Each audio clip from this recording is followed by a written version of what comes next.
इतना अच्छा काम कर रहे हैं तो आपको धर्म और जाति का नाम ही नहीं लेना चाहिए, क्योंकि आप तो कहते हैं ना सबका साथ सबका विकास सबका सम्मान। नहीं तो फिर योगी जी का आज का बयान, सिद्धार्थ जी सुन लीजिए, हिंदू हिंदू हिंदू हिंदू करते करते आप सत्ता में आए, लेकिन मैं ये साफ कह देना चाहती हूं, जो 22 लाख बच्चे नीट के हैं उनमें भी हिंदू हैं, जो सीबीएसई के लिए आज रो रहे हैं बच्चे जिनके पेपर वो भी हिंदू हैं।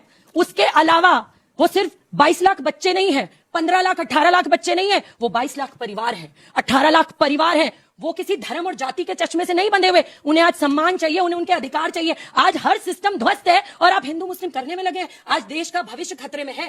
आज वो बच्चे जो दिन रात पढ़ते हैं और आत्महत्या करते हैं, जब उन पर चर्चा ना होकर ये चर्चा, ऐसे मुख्यमंत्री, एक देश के सबसे बड़े प्रदेश के मुख्यमंत्री जो नीट पे बात नहीं करते, जो सीबीएसई में जो हो रहा है उस पर बात नहीं करते, जो एसएससी जीडी आप ही के उत्तर प्रदेश में जब बच्चे पेपर देने पहुंचे तो क्या हुआ, सर्वर ही नहीं काम किया अंजना जी। उसके बाद लाखों लाख भविष्य आज गर्त में है, बच्चे आत्महत्या कर रहे हैं। लेकिन क्या है, परिवार आज रो रहे हैं, सड़क पर है, उनके बारे में कौन बात करेगा। आपका चुनाव पास आ रहा है तो आपने फिर हिंदू मुस्लिम करना शुरू कर दिया, फिर धर्म और जात करना शुरू कर दिया।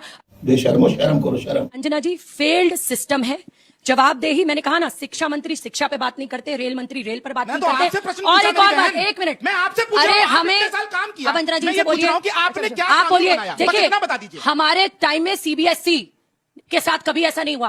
इतिहास गढ़ा है आपने, मेरे पास पूरी लिस्ट इतिहास गढ़ा है आपने। अगर आप कहेंगे मैं अभी लिस्ट पढ़ना शुरू कर दूंगा आपकी। एक और बात, नहीं, मेरे पास पूरी लिस्ट है। अंजना जी सीधी और साफ बात है, आज अगर करोड़ों परिवारों का भविष्य खतरे में है तो सरकार को जिम्मेदारी लेनी चाहिए। सरकार की जिम्मेदारी है और सरकार ने जिम्मेदारी ली है। विषय उठाना और राजनीति करना बहुत अलग है। अगर आप ये कहना चाहते हैं कि हम राजनीति कर रहे हैं तो सरकार को, देश को आपकी मंशा पता है। विषय उठाइए, सरकार मुस्तैदी के साथ छात्रों के साथ खड़ी है। जो भी बोल सकते हैं सब झूठ बोलो। लेकिन सबसे ज्यादा एनकाउंटर्स योगी राज्य में हो रहे हैं। अब इस पर वो अपनी पीठ थपथपाते हैं और उनके जो समर्थक है उस बात से उत्साहित होते हैं कि भाई कानून व्यवस्था चल रहा है, जो माफियाओं का एक दौर चलता था। अंजना जी पहली बात तो माफिया का कोई धर्म नहीं होता, अपराधी अपराधी होता है और धर्म देखकर कार्रवाई नहीं होती। अपराधी चाहे किसी जात का हो, धर्म का हो, उस पर होनी चाहिए कार्रवाई और मजबूती से होनी चाहिए। हमने बहुत सारे ऐसे लोग देखे जो कहीं ना कहीं आरएसएस से जुड़े थे या और संगठनों से, भाजपा से रिलेटेड, जो पाकिस्तान को इन्फॉर्मेशन भेज रहे थे। बहुत सारे ऐसे नाम है। इसके अलावा मैं आपको एक और बात बता देना चाहती हूँ कि देखिए, ये बात करते हैं धर्म की, जात की। अगर आप आंकड़ों की बात करें तो उठा लीजिए आंकड़े और देख लीजिए, जब खुलेआम लड़कियों को जलाया जाता है कैरोसिन छिड़क कर, आप ही के राज में हुआ ना, उसके परिवार को अंतिम संस्कार का अधिकार नहीं दिया गया। जब खुलेआम बेटियां कानपुर में फंदे पर लटकी पाई जाती हैं तो क्या होता है, किसका सिस्टम था? अरे बोलना कुछ तो बोल। आपको एक उदाहरण से पूरे उत्तर प्रदेश की घटना आप समझ जाएंगे। Mukhtar Ansari, deadly criminal, jail की प्रेफरेंस कहां आई? कांग्रेस वाला पंजाब। उसने कहा मुझे जेल में रखिए, कहां पर? जहां कांग्रेस की सरकार हो, पंजाब के अंदर। क्यों? प्रोटेक्शन। अंजना जी माफिया हमारे देश के, हमारे प्रदेश के बच्चों की जिंदगी पर असर डालते हैं। जनता पार्टी के सांसदों पर है।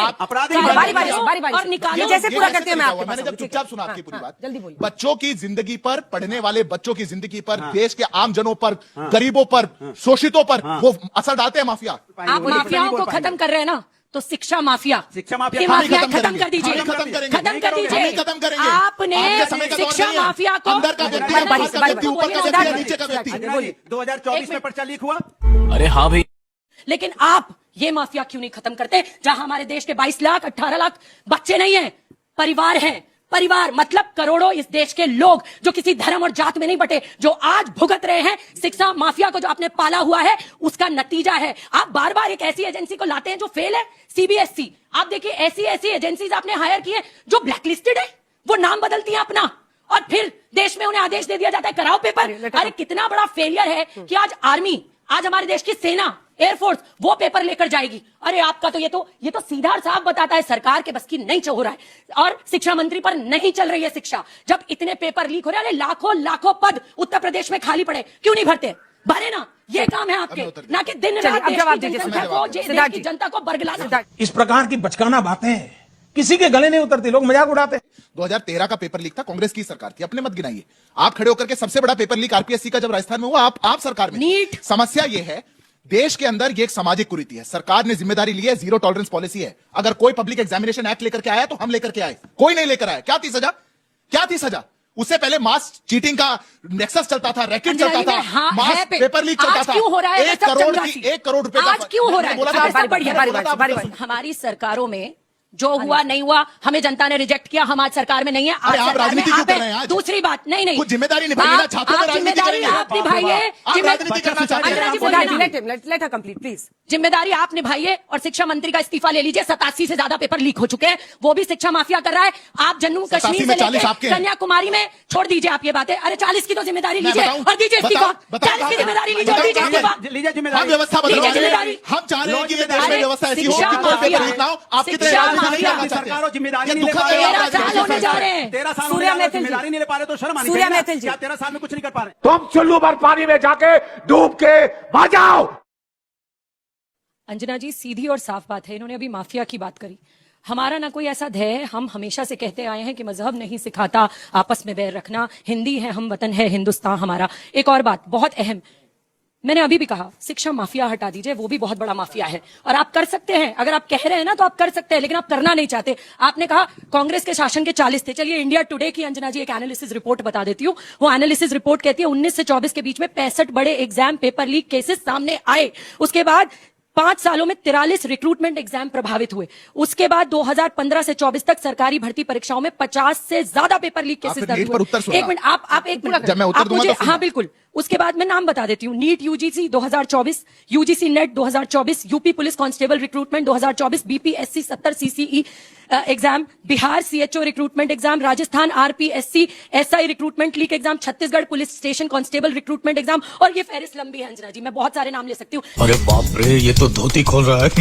जिन लोगों को, जिन शिक्षकों को पेपर सेट करने के लिए बुलाया जाए, जो शिक्षक जगत से आए हों, अगर वो ही पेपर लीक कर रहे हो, जिनका पुराना प्रूवन ट्रैक रिकॉर्ड हो की बहुत अच्छी परफॉर्मेंस रही है, अंजना जी, कोई उनको- भाजपा के उनको खिलाफ select बोल करके दे बुलाया गया तो अभी जेल और वो चला कोई जाएगा। भाजपा के लोग नहीं है, कोई कोई भाजपा संघ के के लोग खिलाफ नहीं बोल दे तो है, जेल उनको चला बुला लिया जाएगा। जाए लेकिन और वो शिक्षा वहां से माफिया पेपर जेल लीक हो तो नहीं इनका जाएगा। सोच अगर आप ये कर सकते हैं तो आप ये भी कर सकते हैं। मेरे को, मेरी आपत्ति केवल अंजना जी इसमें है, ये राजनीतिक विषय नहीं है, संवेदनशील विषय है और सरकार संवेदनशीलता से इसको डील कर रही है। है। तो आप जो राजनीति कर रहे हैं, संवेदनशील आप जो राजनीति कर रहे हैं, मैं 10 सेकंड ले रहा हूँ। जिस एक कंपनी का नाम आप ले रहे करोड़ों हैं, बच्चों जिस का एक कंपनी का नाम आप ले रहे हैं, तेलंगाना में जब उससे पेपर करवाते हैं कोई दिक्कत नहीं है, ये राजनीति है आपकी। आप तेलंगाना में पेपर कराएंगे सेम कंपनी से, कोई दिक्कत नहीं। पर नीट का पेपर वहां से हो गया तो अब आप उस पर राजनीति करना चाहते हैं, ये दुखद है। मैं रोक रही हूँ, सबको रोक रही तेलंगाना में हूँ। सिद्धार्थ जी, मेरा प्रश्न आपसे ये है कि टीचर, ठीक है, इस मामले में आ रहा है कि टीचर ने, जिसने पेपर बनाया उसी ने लीक किया, लेकिन उस टीचर ने बाकायदा सारे सवालों को अपनी हैंडराइटिंग में नोट किया, फिर वो पेपर लेके वहां से निकलता है। बच्चों की इतनी चेकिंग होती है, जो क्वेश्चंस बना रहे हैं, क्वेश्चन पेपर्स बना रहे हैं,